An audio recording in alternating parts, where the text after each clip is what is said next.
ओम शांति।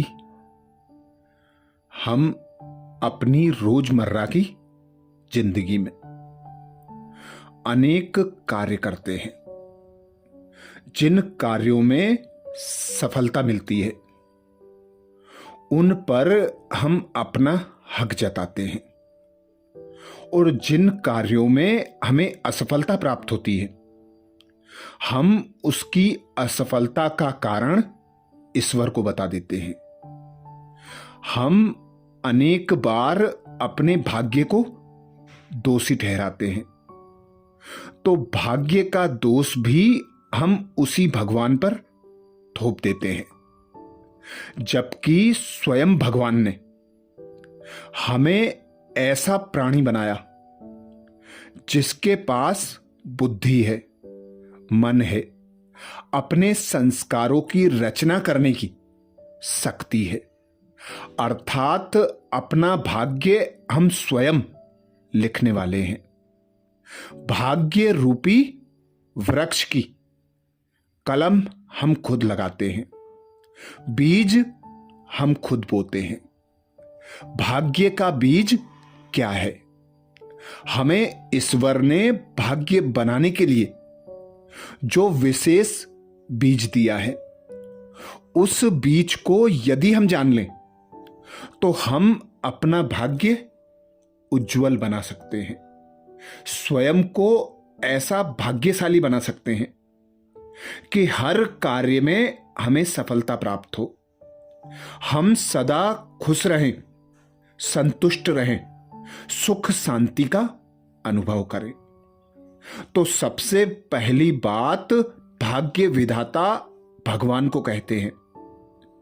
भाग्य विधाता हम खुद हैं। हमारे भाग्य का निर्माण हम खुद करते हैं। हां, ईश्वर मददगार होता है, पर ईश्वर भाग्य नहीं लिखता। भाग्य लिखने वाले हम स्वयं हैं। ईश्वर ने हमें अनेक शक्तियां दी हैं।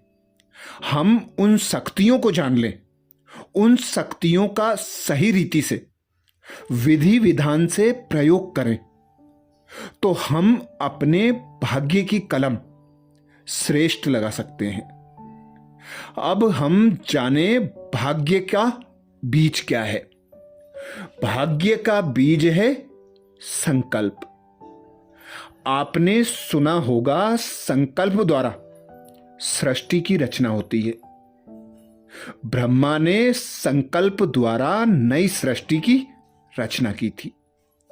ऐसे ही हमें समय, संकल्प, बोल और कर्म रूपी ऐसे खजाने दिए हैं जिनके आधार पर हम अपने भाग्य का निर्माण करते हैं।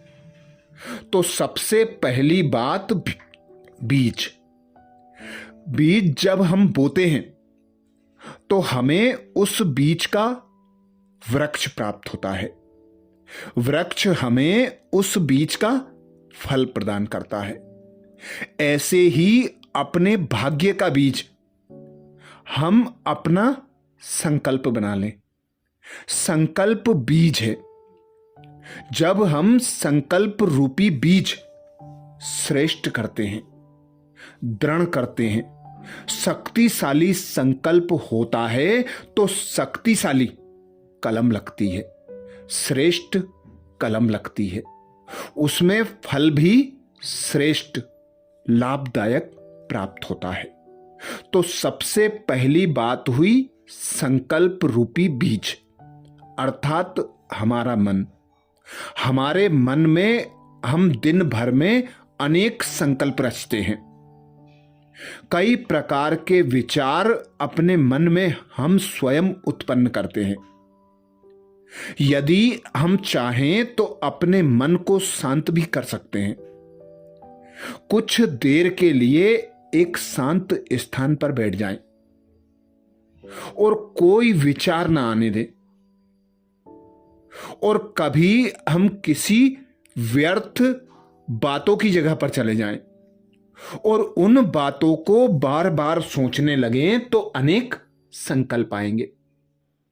जब हम कम संकल्प करते हैं दृढ़ संकल्प करते हैं, शक्तिशाली संकल्प करते हैं, श्रेष्ठ संकल्प करते हैं, जिसमें हमारा भी लाभ हो और अन्य मनुष्य आत्माओं का भी लाभ हो, तो ऐसा संकल्प जो होता है वह शक्तिशाली और श्रेष्ठ होता है। और श्रेष्ठ संकल्प में सफलता प्राप्त ना हो, ऐसा हो नहीं सकता, क्योंकि श्रेष्ठ और शक्तिशाली संकल्प जब हम रचते हैं तो स्वयं भगवान भी हमारी मदद करने के लिए आगे आ जाता है। तो यह बात पक्की कर लें कि हमें दिन भर में जो संकल्प करना है वैसा ही हमें बोलना है, वैसे ही हमें कर्म करना है। हमें एक भी व्यर्थ संकल्प ना चले, उसके लिए बार बार स्वयं को अटेंशन दिलाना है। कोई भी विचार आता है, उस विचार पर अपने मन और बुद्धि को एकाग्र कर लें, और जब तक उस विचार का फल ना ले लें तब तक दूसरे विचार पर अपने मन और बुद्धि को एकाग्र ना करें। बीज जब हम शक्तिशाली बोते हैं, श्रेष्ठ बोते हैं, तो उसमें हमें पालना भी करनी पड़ती है, उसे पानी देना, उसकी देखरेख करना, क्योंकि जब कोई वृक्ष लगाते हैं तो छोटा होता है, छोटे वृक्ष में कीड़े लगने का भी डर होता है, उसे कोई पशु पक्षी रोंद ना दे उसका भी डर होता है। तो ऐसे ही जब हम संकल्प रचते हैं, विचार उत्पन्न करते हैं, तो उस विचार के आगे अनेक विचार आते हैं, उन विचारों को हमें रोकना है। जब हमने ठान लिया कि आज हमें यह कर्म करना है, तो उसी कर्म के बारे में सोचते रहें, उसी कर्म के बारे में बोलते रहें, उसी कर्म की प्लानिंग करते रहें। जब हम संकल्प रूपी बीज बोते हैं तो फिर हमारे बोल आते हैं, और बोल बोलने के बाद हमारे कर्म होते हैं। यही हमारे भाग्य का निर्माण करने में सहायक है। तो संकल्प रूपी बीज जब श्रेष्ठ होगा, शक्तिशाली होगा, तो उसका वृक्ष भी श्रेष्ठ होगा, शक्तिशाली होगा, सुखदायी होगा। उससे जो हमें फल प्राप्त होगा वह भी श्रेष्ठ, शक्तिशाली और सुखदायी होगा। तो हम कोई भी संकल्प करते हैं उसे सोचने के पहले भी सोचना जरूरी है। सोचें, समझें कि यह संकल्प जो मैं रच रहा हूं, फिर मैं यही बोलूंगा, फिर मैं इसी के अनुसार कर्म करूंगा। इस कर्म को करने पर मुझे क्या फायदा हो रहा है और अन्य आत्माओं को क्या फायदा हो रहा है। यदि अन्य आत्माओं को दुख हो रहा है तो मुझे भी रिटर्न में दुख प्राप्त होगा। यदि अन्य आत्माओं को कुछ हानि हो रही है तो मुझे भी हानि रूपी फल ही प्राप्त होगा।